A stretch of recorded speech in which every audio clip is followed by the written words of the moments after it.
Thank you so much for coming. It's really lovely to see everyone here. And thank you in particular, of course, to Trice for his phenomenal work in putting everything together.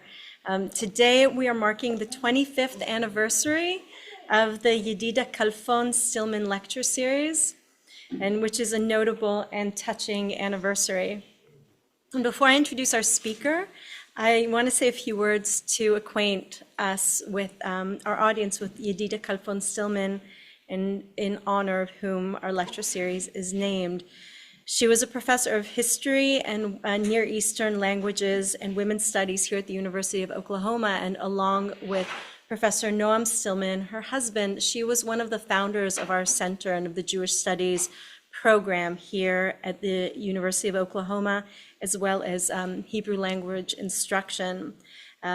She went on to a career and had a career as the world's acknowledged expert on the history of clothing of the Arab world, both Muslim and Jewish, from medieval to modern times. She published 5 books, numerous scholarly articles, encyclopedia entries, journalistic articles, and reviews in several languages. Yedida was born in Fez, Morocco, and she moved to Israel and grew up in a tent, spent for over a year in a tent camp. Her studies were at the Hebrew University of Jerusalem, and then she went on to do an MA and PhD at the University of Pennsylvania.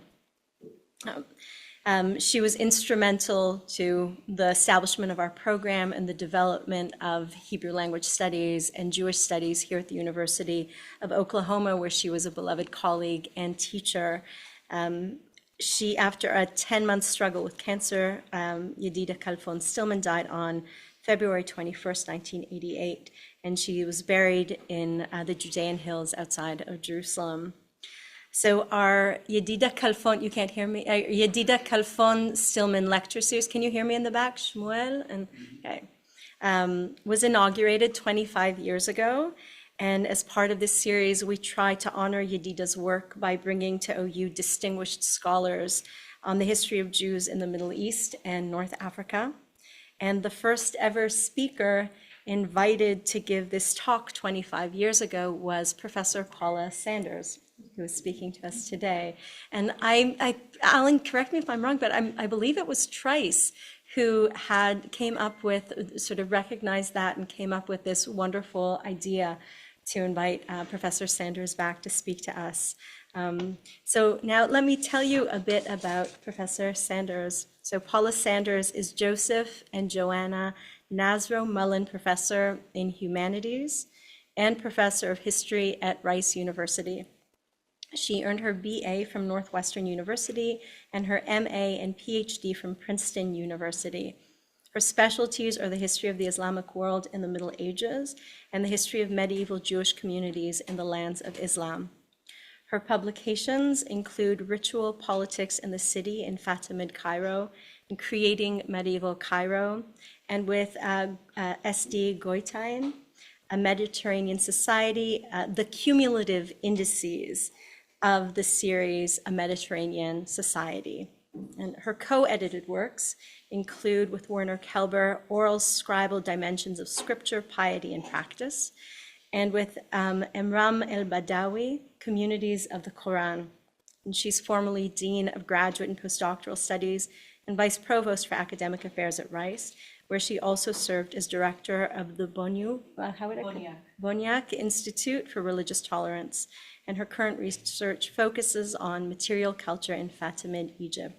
I know this is a long introduction. I'm going to, when I was preparing for this, as the director, my first Yedida K Stillman lecture series as director, I was looking at her book, Arab Dress from the Dawn of Islam to Modern Times, The Short History, and which was edited by Noam, I believe, after her passing.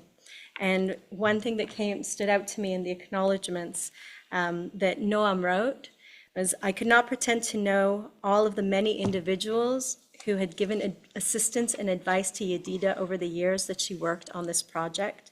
However, among those who were of particular help in recent years, Particular thanks must go to Professor Paula Sanders of Rice University, a dear friend and colleague who collaborated with Yedida on the article Tiraz for the Encyclopedia of Islam, and who kindly put at my disposal her own extensive notes on references on garments and textiles in Arabic and particularly Fatimid sources. Words fail to express the gratitude that I personally feel for her acts of kindness during Yedida's illness. And Naomi's blessing to her two daughters-in-law in Ruth comes closest to expressing it. Professor Sanders' visit is evidence of the enduring power of the work that we try to do here. And through this event and events such as these, we're able to bring Professor Khalfon Stillman's scholarship and Professor Sanders' scholarship to a new generation of audiences. And what more could we ask for? So if you could join me in welcoming Professor Paula Sanders.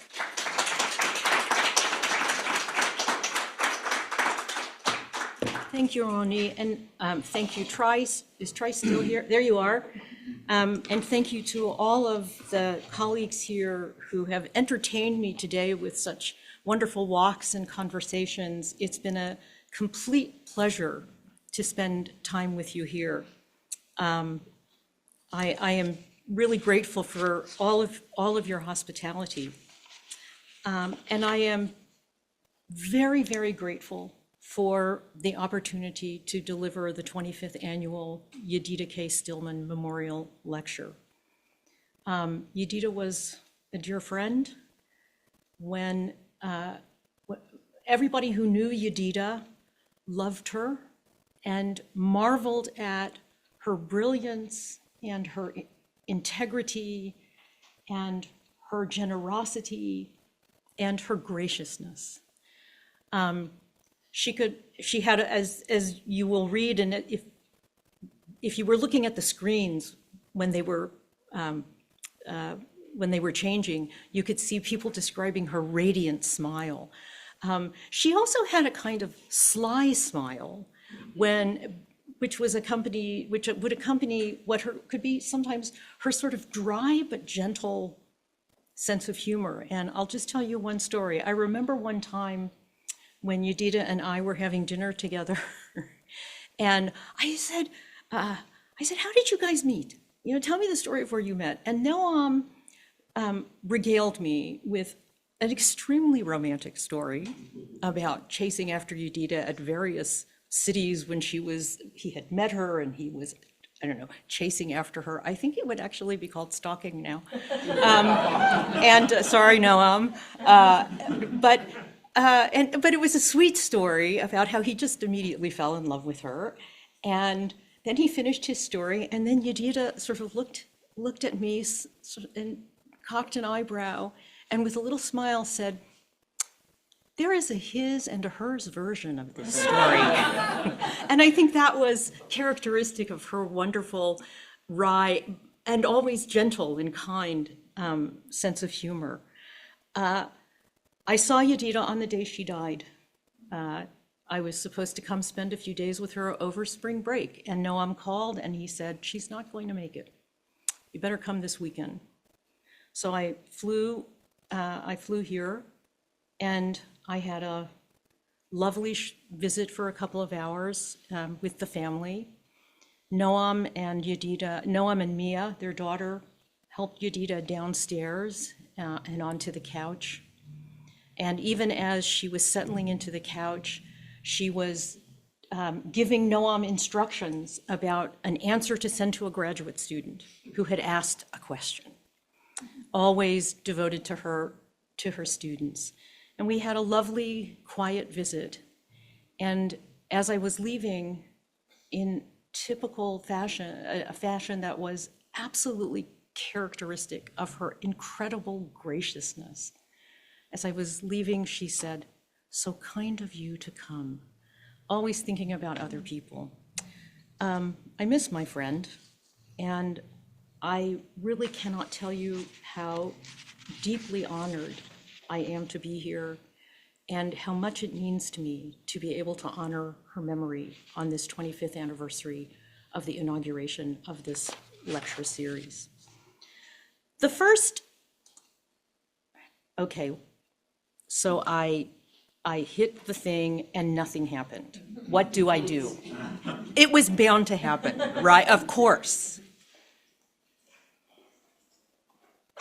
Do I need to use this or do I need to use these? You can use I did these this. or space bar. Oh, I did this. However you like. Okay, I did this. Okay, I didn't hit it hard enough. Always happens. So this talk is things you didn't learn about Maimonides in Hebrew school. The first talk that I gave in this series was called, "Was Maimonides a Sexist?" And short answer, it's not the right question to ask. But it came out of a funny story. Yedida and I had been at a conference with a bunch of people who work on the Geniza and Maimonides, and a very wonderful, and we were sitting next to each other, and we were there. There were 3 women at this conference. There was Yedida, there was me, and there was the late wonderful Chava Lazarus Yaffe. And as Yedida and I were sitting there, this scholar, who was a great person, so I don't want to say his name because I don't want you to misunderstand, was talking about Maimonides, and he was quoting Maimonidean texts, and a number of them had to do with women. And every time he quoted the text, every time he cited the text, he would look over at Yedida and me. I don't know why he didn't look at Chava. He would look over at Yedida and me, and he would say, "Yedida, Paula, I'm really sorry. I apologize for what I'm about to read." And he did this several times. And then at the end, he came up to both of us and he said, "I really apologize for having to read these horrible things about women." He said, and I know Maimonides was a horrible sexist. And I said, which I thought was very funny, I said 2 things. I said, first of all, you never have to apologize for citing a text. That's not you saying it. I said, second, I'm not sure that Maimonides was really a sexist. I'm not sure if the term is the appropriate one. And this started a conversation between Yedida and me over several years about how does one deal with Maimonides' view of women. And so I came and I gave that talk, and the answer was, it's complicated and it's not really the right question to ask. So I thought that I would come back to Maimonides because if you're a medievalist, you know, you really can't have too much Maimonides. And I thought I would find a way of bringing to you the results of about the last 25 years of research on Maimonides, that much of which is based on the documents of the Cairo Geniza. And I'm sure people in this audience know the Cairo Geniza, but I'll say a little bit about it in a minute.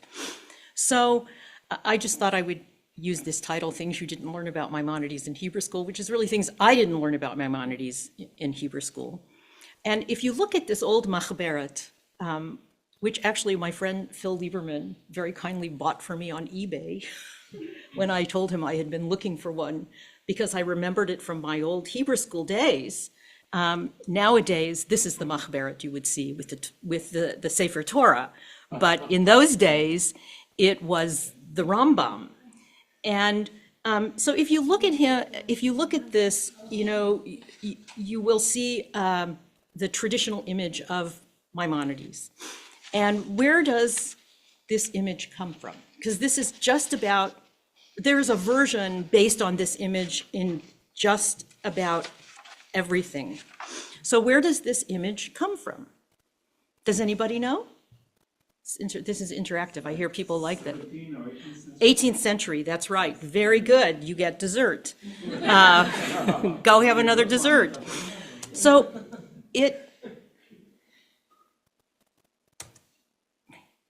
oh, here they are. Okay, I had an animation that I'd forgotten. It comes from this mid-18th century encyclopedic work that was published in Venice called the Thesaurus Antiquitatum Sacrarum, published between 1744 and 1769 in Venice. And from there, it became the basis for the official portrait of Maimonides. And there are many versions of this that you can see in various places. So Can you see the cursor here? Does it show? I don't think so. It's not showing, so I should have brought my pointer, but if you look on the far right, you see the image of Maimonides in the old Jewish encyclopedia. And then if you look in the, oh, thank you. Let's see if it works. No, it doesn't work on the screen. That's okay. We'll manage. If you look at the far left, up there, you will see him on a stamp, an Israeli stamp, on an Israeli medallion, and sort of in the middle, you see him on the new Israeli shekel. And then you can't really tell very, very clearly here, but the image that's largely yellow, this is a lovely example of microprinting, right? So when you want to avoid, you want to give a picture of somebody, but avoid the problems of producing an image. It was traditional and still is in some communities to use microprinting. So it's actually text that if you can read the small letters, you can read in that form. So we see it there. And of course, in the upper left-hand corner, we see the famous statue of Maimonides at the entrance to the Jewish quarter in Cordoba. And underneath that, Maimonides on a Spanish stamp. There is in the middle, the medallion of Maimonides at the Maimonides Hospital in Haifa. On the far right, a plaque of Maimonides in the Rav Moshe Synagogue in Cairo. And we're going to come back to that synagogue at the end of my talk and to this image. You see, it is, and this photograph was taken in 1979, in the spring of 1979, before that synagogue was restored. So that's a very, very old image. And there's no Arabic on there. You can see it's the Rambam, Rav Moshe ben Maimon. And then this odd, the one that the outlier, this is like those things, which one doesn't belong. There are these medallions in the House of Representatives, right, of great lawgivers, and they're all sort of like one of those from the costuming of one of those great Cecil B. DeMille, movies. I mean, the only one who seems to be sort of slightly on target is Suleiman. Suleiman, we call him in the West Suleiman the Magnificent. He's called in Turkey, and Suleiman Kanuni, Suleiman the lawgiver. And so there's this truly weird image of Maimonides in this kind of classical style, which you don't see anywhere else. And I throw that in just because it always puzzles me, and I like to see it. It looks like Charlton Heston. Well, I don't know exactly when it was done, but we can look that up on Wikipedia, right? So let's look a bit more closely at our old Machberet. So you see on the left, you can see, can anybody read it? Can you see it well enough? It's the Igeret Teman, his epistle to the Yemen, the letter that he wrote to the Jews in the Yemen when they were being persecuted and compelled to apostatize.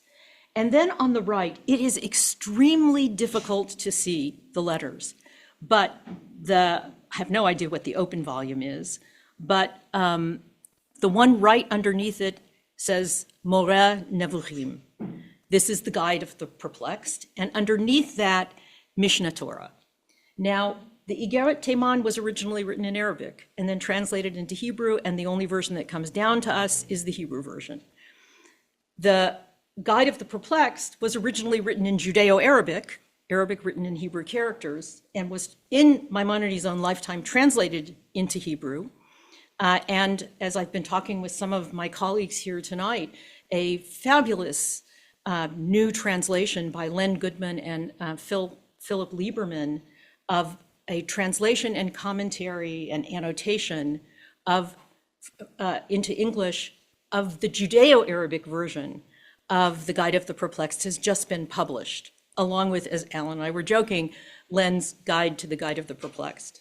So you can barely see those, but this is this is like the Ashkenazi Rambam, right? This is the Rambam that we know from Ashkenazi Hebrew school and in Ashkenazi communities. He's Moshe ben Maimon, he's the Rambam, an acronym that of course is never used in Arabic sources, in original Arabic sources. But we still haven't met the Maimonides I'm talking about tonight, the one whose name is Musa ibn Maimun, who was an Arabic speaker and a writer steeped in the Arabo-Islamic culture of his times, a thoroughly Mediterranean man who was a refugee and never forgot that. And this is one of my main points tonight, and he was a supremely practical man. So we know a Maimonides, we tend to know a highfalutin, highly intellectualized, almost abstract Maimonidean thinker as Maimonides. But underneath that, there was a real person. My late teacher, S.D. Goitein, recognized it. He wrote an article called Moses Maimonides, Man of Action, which was about, which makes him sound like an action hero. So you expect to see him in a cape. And recently, that was largely about his activities as a community leader. You get a different sense of Maimonides, the man, the person, in some of the more recent biographies that have been written over the last 25 years. And there are probably a half a dozen of them, and they're all quite wonderful. But the one that probably gives you the clearest sense of him as a person is the biography written by Joel Kramer, Kraemer. And I know Liran has used this in his class, which is based on an enormous amount of research in the documents of the Cairo Geniza. So what I really am here to talk to you about tonight is this Maimonides that we know from the documents of the Cairo Geniza, and that we know as a real person and a practical man who also was a genius and who was a very controversial figure in his own time, much of which is forgotten in the conventional cultural wisdom about him in the modern world. So we know about him from the Cairo Geniza. Does everybody here know about the Cairo Geniza? Do I need to spend much time on this? Just a few. So on the right, you see the traditional, classic photo of Solomon Schechter at Cambridge with his head in his hands, reading these unconserved fragments, just surrounded by these heaps and piles of Geniza fragments that were found actually at a number of points throughout the 19th century, but the largest collection was brought back to Cambridge by Schechter at the very end of the 19th century. And they were found in the Ben Ezra Synagogue, which is today in Old Cairo, which was in those days Fustat and is today Old Cairo. And there are hundreds of thousands of fragments and manuscripts in that amazing collection of material, which, as Goitein always said, is not an archive.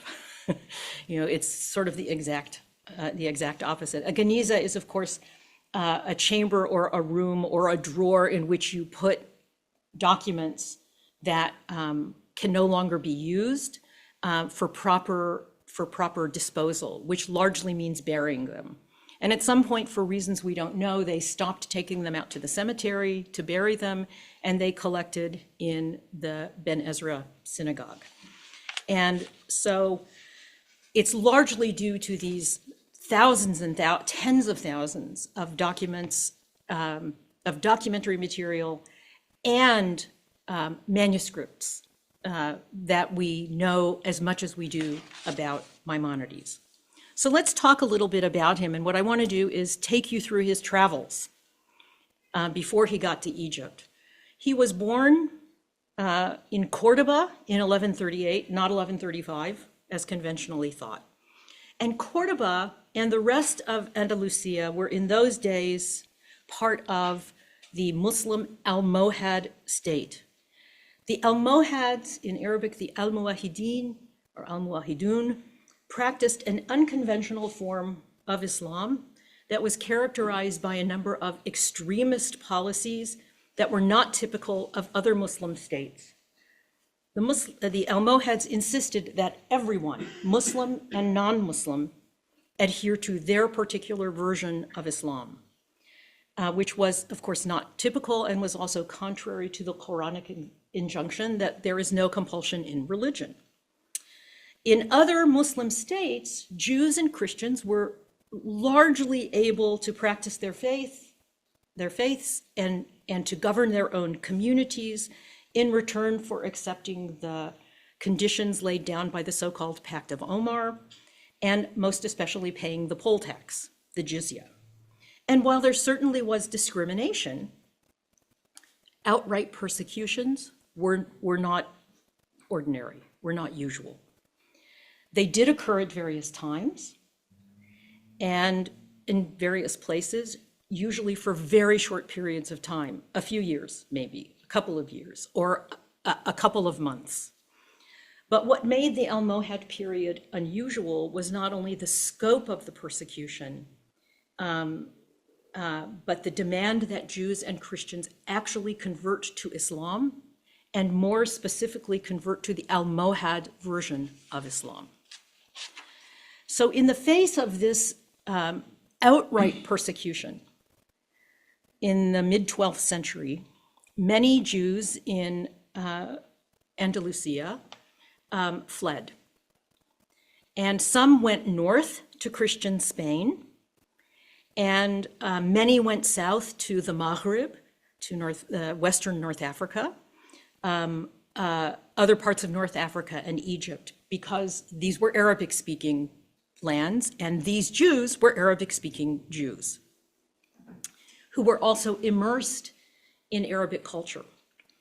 So in his young years in Cordoba, Musa would have been educated by his father, as was typical in Tanakh and in the Babylonian Talmud, in logic and mathematics, in grammar, and even in philosophy. He had mastered these subjects by the time he was about 20, and he had already written a treatise on logic, which we don't have anymore, but so his writing career started early.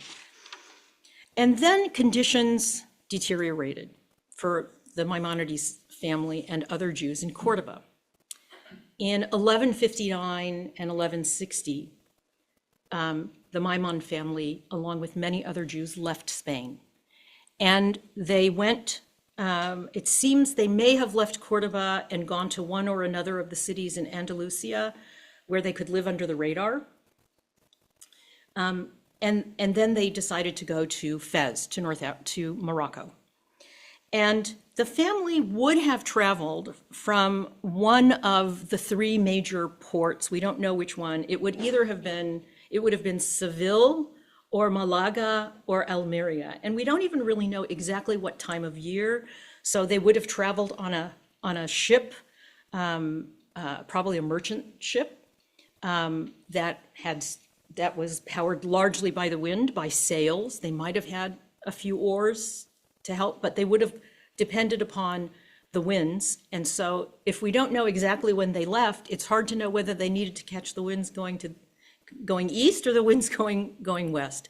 But in any case, they would have traveled the short distance between the southern coast of Spain and the great port in Morocco, in the Maghreb, where they landed initially, which was Ceuta, or in Arabic, Sabta.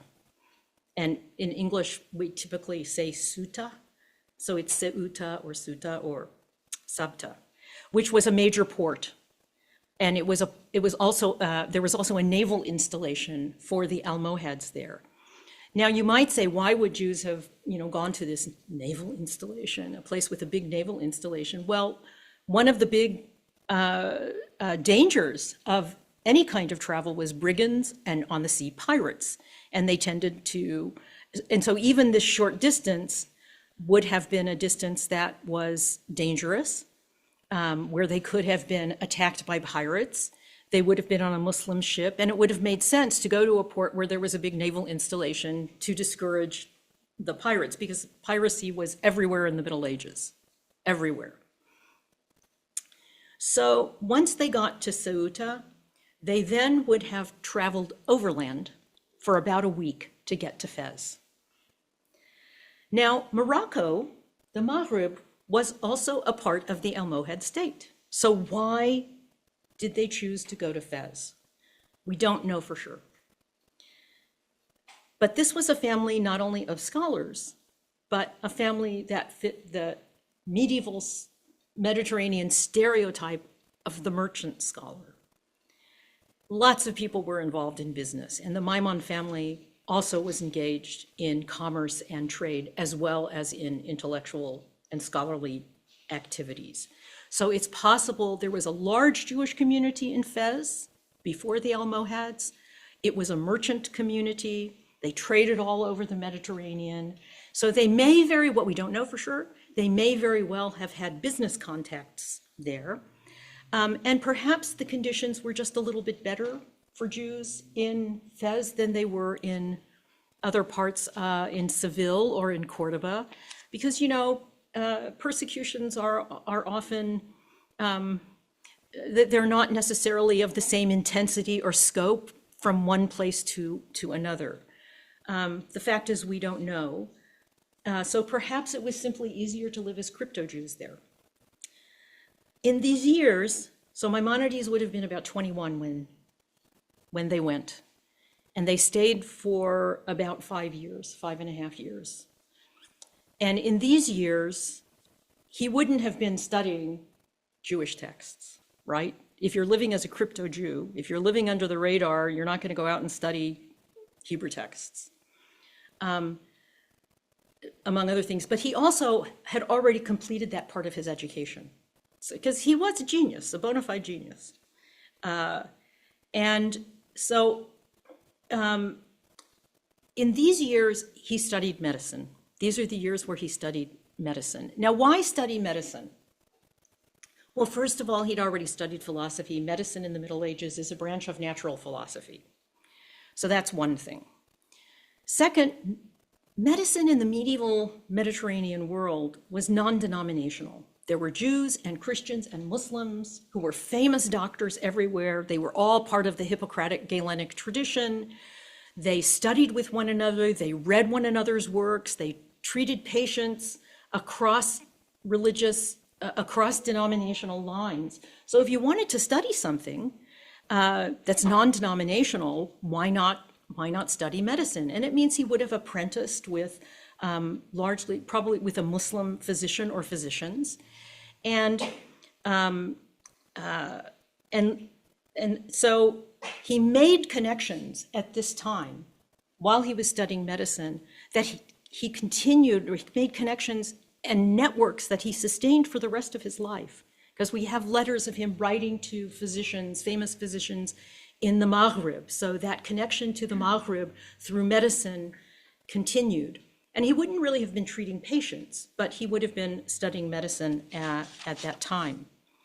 So the half decade or so that the family spent there raises one of the most vexing and controversial issues that scholars are still debating and about which many are still undecided. Did the Maimon family, and Maimonides in particular, convert to Islam during this period? We cannot say with absolute certainty. There is no document that says we converted to Islam outwardly, but continued to practice Judaism privately. But there is a great deal of indirect evidence to suggest strongly, I would say a preponderance of evidence, that in fact the family did outwardly convert. And I'm going to tell you a little bit more about that over the next few minutes.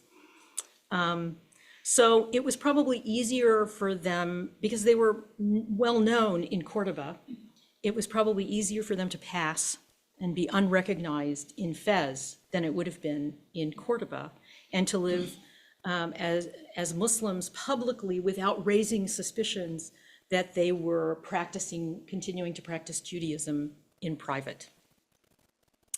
So many Andalusian Jews went to Fez in these years, and for a few years things weren't too bad. But then the Almohads instituted and put forth their caliph, announced an edict that insisted that Jews and Christians convert to Islam or be executed.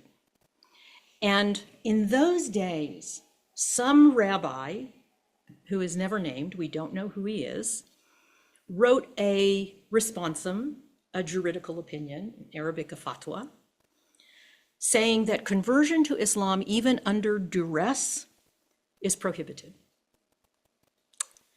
Maimonides wrote a response to this, wrote a letter in response to this responsum, saying that, and this is his Igeret Hashmad, which is translated as Epistle on Apostasy. Some people translate it as the Epistle on Martyrdom. It's the same thing, it's a different translation.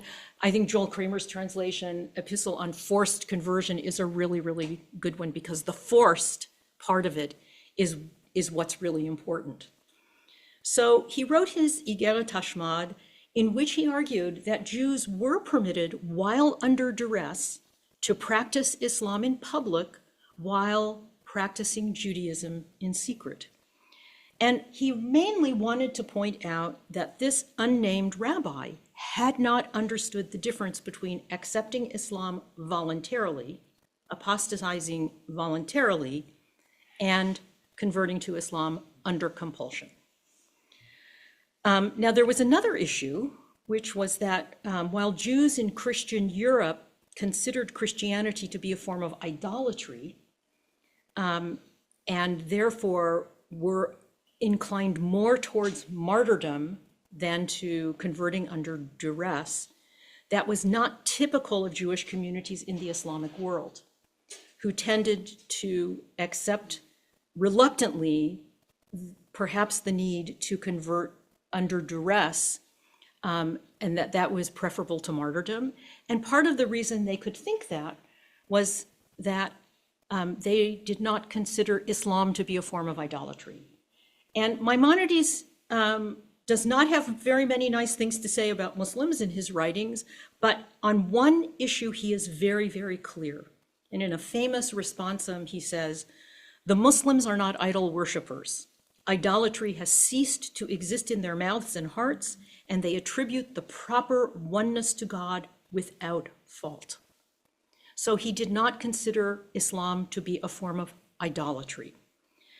And from this epistle, we also learn something about Maimonides' personality that we might not otherwise have known, which is that he didn't suffer fools. This epistle is furiously written. He is irate. He is indignant. He calls the author of the responsum in question a dilettante who lives far away and knows nothing about the circumstances about which he is writing. He says the responsum is written in a terrible style and has terrible content. He says the arguments put forth, I love this one. This is so academic. He says the arguments put forth are without foundation, even for the unenlightened. He says the responsum is blasphemous and reflects ignorance and folly. And then he proceeds to take apart grievous error by grievous error committed by this, as he calls him, fanatical doctrinaire. And continues to point out the further errors of this man's utter confusion. Well, we could go on and on, but we don't have time. So, I mean, this is a very, very carefully structured epistle where he lays out very clearly and very systematically every single argument for why it is permissible, although certainly not desirable, to convert under duress. But sprinkled throughout, he just can't help himself. And remember, he's about maybe 25 or 26 at the time, okay? He's a young man. So we learn from a much later work, when he was in his mid-50s, that he characterizes his younger self as something of, let's say, a hothead. He says, writing to a younger protege, "When I was your age and even older than you, I was more vehement than you. I would wield my tongue and pen against great and wise men when they sought to disagree with me." And he cites a number of specific instances. Like he says, "Do you remember the time, I went after this guy and I went after that guy and I went after that guy about this thing?" And he says, "And many similar cases in which I gave pleasure to my friends and tears to my enemies by my tongue and pen, by my tongue to those who were near and by my pen to those who were far." And so that's how he characterizes himself. He liked a good fight. He sought out opportunities to, I think today we would probably call him an oppositional personality. I'm not sure, maybe. So, and I would say that even in his later years, I think that many of his contemporaries in his later years would not have agreed that he had mellowed, although he certainly thought he had. But there's something else here. There's something deeply personal that perhaps helps to explain why this letter is so enraged. He was a refugee. He was someone who was living in a land and at a time when forced conversion was a reality. And I think the fury with which he writes, in my view, constitutes what I would call an indirect piece of evidence that the Maimon family did indeed convert under compulsion and live as crypto-Jews. Despite the intellectual disgust, he was also a young man, a young and very brilliant man, living in the midst of deep, well, I think we have to characterize it as trauma, to use our modern words. So he concludes his argument by reiterating his point that coerced apostasy is acceptable and certainly preferable to martyrdom, but that one should seek exile in a place where he could practice his religion if possible. And soon after that, the family went to the Holy Land.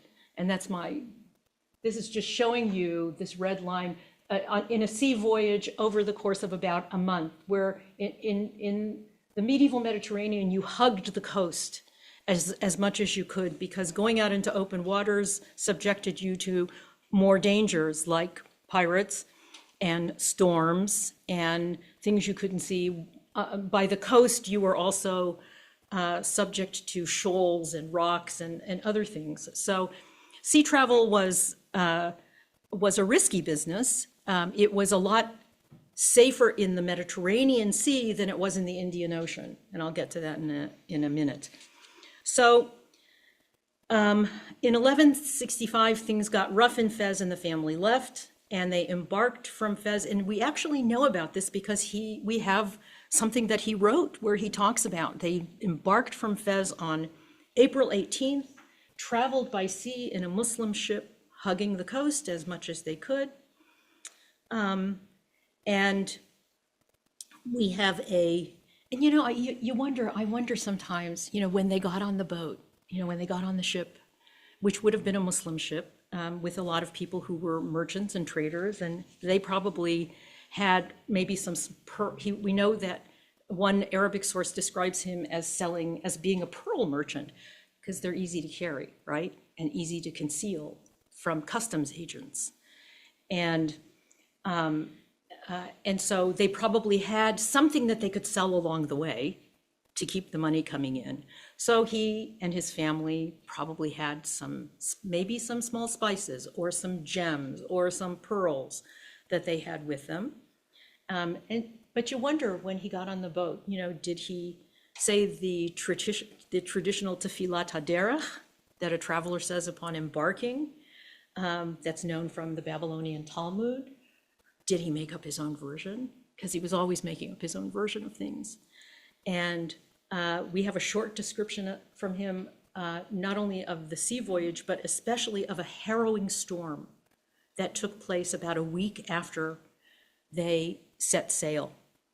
And it occurred over 2 days and was so rough and so frightening that Musa vowed that he would fast on the anniversary of those 2 days, for 2 days every year, and that he would enjoin his family and his household and his descendants until the last generation to fast on those 2 days and distribute charity. So it must have been very, very frightening. And so on May 16th, they arrived safely at Akko, which was a major port. And he says in this letter, "And thus I was saved from apostasy."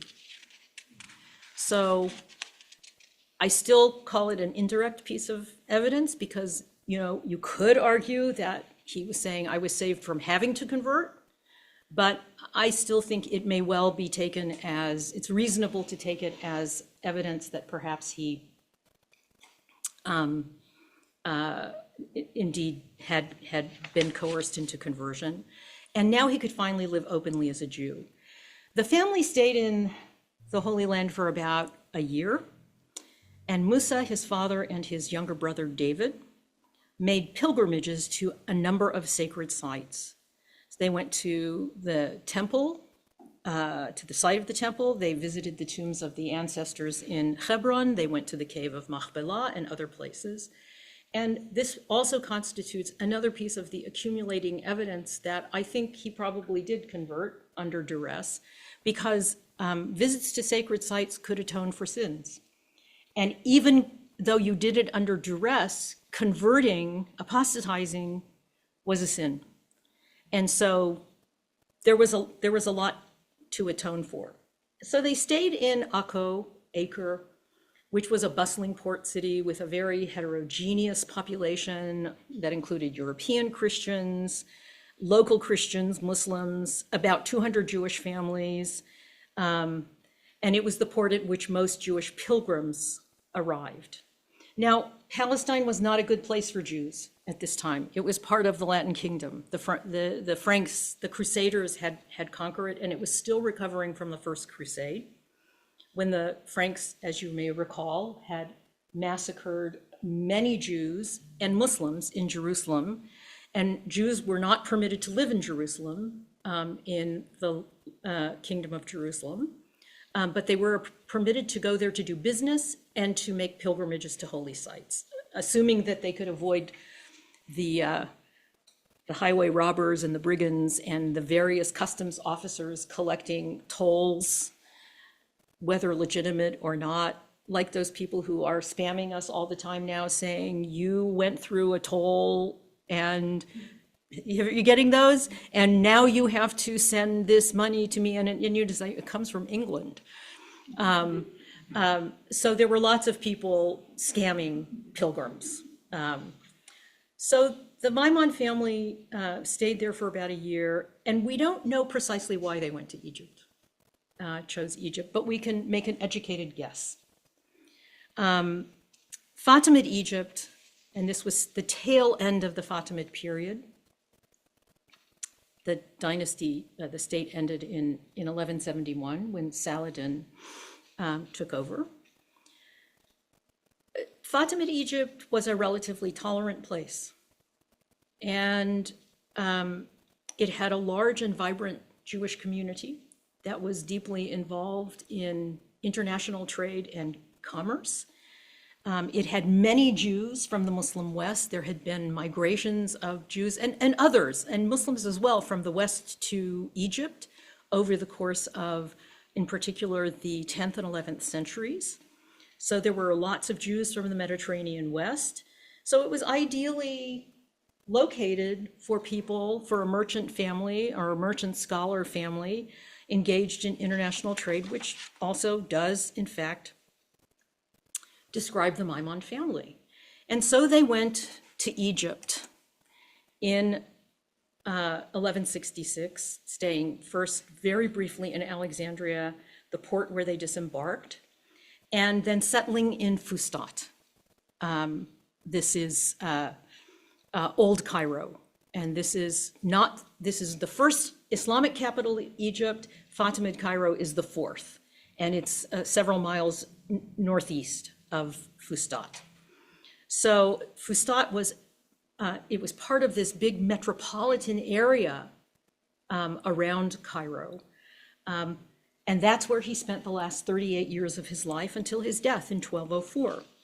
And this is the period of his life and work about which we know the most because of the documents and manuscripts of the Geniza.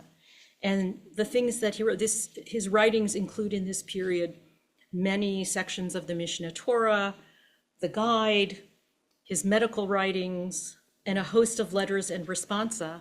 And it's during this period also where he led a very public life. And remember, he was still a relatively young man when he first got to Egypt. He would only have been in his early 30s when he first got to Egypt. So he led a very public life as a community leader and member, as a teacher, and as a physician. Now, so you can see here, I've just outlined the area of Fatimid Cairo, then further to the south, Fustat, and I noted the citadel because that's where Saladin and his viziers and those courts would have been located, and that's where one of the places where he would have gone as the physician, not to Saladin, which is often stated, but actually to Saladin's vizier and that household. So Fustat was also a heterogeneous and vibrant place with a large and densely populated with a large community made up of Christians, Jews, and Muslims. And among the Jews, there were actually 3 different groups. There were 2 Rabbinite synagogues. The Rabbinites are rabbinic Jews, people like us. And there were Karaites. The Karaites are non-rabbinic Jews. They do not accept the authority of the oral law of the Talmud. They are what we would call nowadays biblical fundamentalists. The Rabbinites were 2 different communities, one following the Babylonian Talmud and one following the Palestinian Talmud. Maimonides and the family were followers of the Iraqi Rite, the Babylonian Talmud. The Ben Ezra synagogue was the synagogue of the Palestinians. So that is not where he would have prayed, because it was the synagogue of the Palestinians. But nor would he have prayed willingly in the synagogue of the Iraqis, because both the Palestinian and the Babylonian or the Iraqi synagogues had introduced innovations into prayer that he didn't think were permitted. And in particular, they had introduced piyutim, liturgical poetry. And there were many other things that he didn't like about what had been introduced into prayer. And so he tended to pray in small homes or little midrashes, little schools with like-minded men, probably many of them from the West,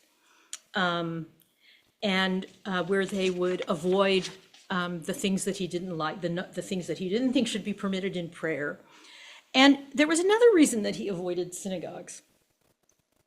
Not only because he objected vehemently to these additions, but he also had a lot of objections to the lack of decorum in synagogues. So he railed against the fact that so many men would often go outside to visit with one another. They would to go outside to spit. There was apparently a lot of spitting in his synagogue. He didn't like it. There would be laughter. Sometimes there would be drunken outbursts. On occasion, he mentions drunken cantors leading. And so, and I guess nowadays he would probably add cell phones to the list of a total lack of decorum. And he also writes with some venom about these things too. So it's here that he lived and that he spent his time in his very, very busy life as a community leader.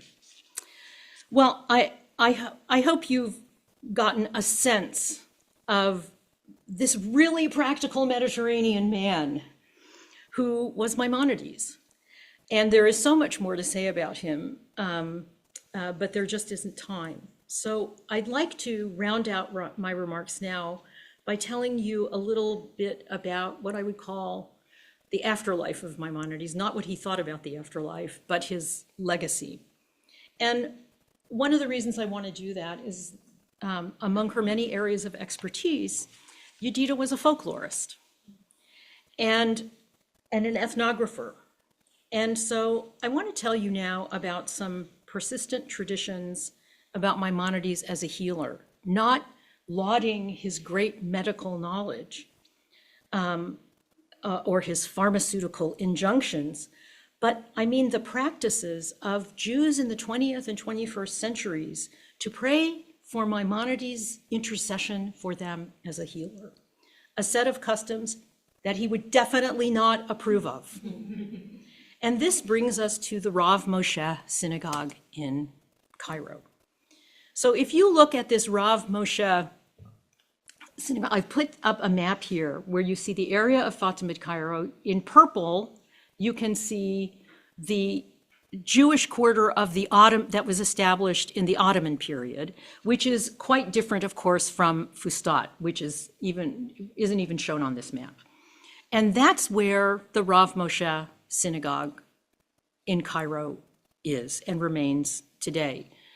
And there are many, many stories about it, including complete misunderstandings of whether or not he could actually have prayed there, been buried there before his body was taken to Tiberias. And it's just because there's a lot of confusion about the Ottoman and the medieval in Cairo. So this Harat al-Yahud is not the medieval Jewish, is not medieval Fustat. It is associated with the medieval, and it has a synagogue called the Rav Moshe Synagogue. And you saw that picture. This is the plaque from the Rav Moshe Synagogue in 1979 that I took when I visited it. So I've also included a photograph that I did not take myself of his tomb, his very modest tomb in Tiberias. So here is before restoration, the Rav Moshe Synagogue with the Ten Commandments and with some Hebrew and with a little bit of Arabic. This is the what would have been the sanctuary with the roof collapsed. And there we have it again. And then we have this. So this is, to me, a remarkable photograph. So this is in 1979 when I was taken to the Rav Moshe Synagogue by the elderly members of the very old Jewish community. I saw this mattress in a nook.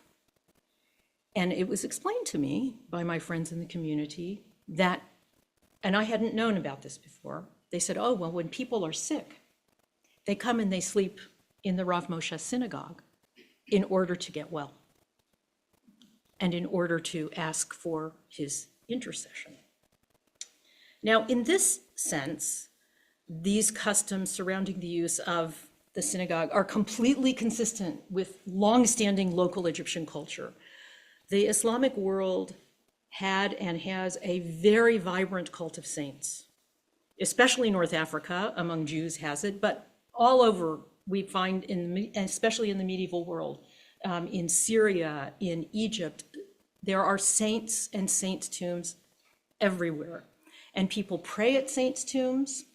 They ask for intercession. These continue to be very controversial subjects. The Wahhabis, the Saudis today, are dead set against asking for the intercession of the dead. In Egypt, and we know that there's a lot of this kind of activity, even in modern Cairo. So here you see Bab Zuela, the southern gate of the city. This is also called Bab el-Mitwalli, the gate of the saint, because when the sun comes in at a certain angle, there's like a beam of light, and that is associated with a saint. And people come to this. It was actually told me by one of my teachers when I was a graduate student in Cairo in 1979 said, oh yeah, in my village, when people, are sick or they have problems, they come to Beb Mitweli and they put their little chits with their requests and their prayers in like people do at the kotel. And on the right, you see the tomb of the Imam Shafi'i, the architect of Islamic law. People come to the tomb of Imam Shafi'i, they make pilgrimages there, and when they have legal problems, they write their legal problems down on pieces of paper, and as they circumambulate his tomb inside this mausoleum, they toss their chits inside the tomb, and you can see the little pieces of paper in there. So this is very much a part of Egyptian culture, and it's very much a part of Egyptian Jewish culture and of Rav Moshe. There is a memoir written by a woman named Lucette Lanyado, who describes her own visit to the synagogue as a girl when she was suffering from an undiagnosed ailment. And Roni just told me today some stories about her family, your grandmother, I think, telling stories of this nature.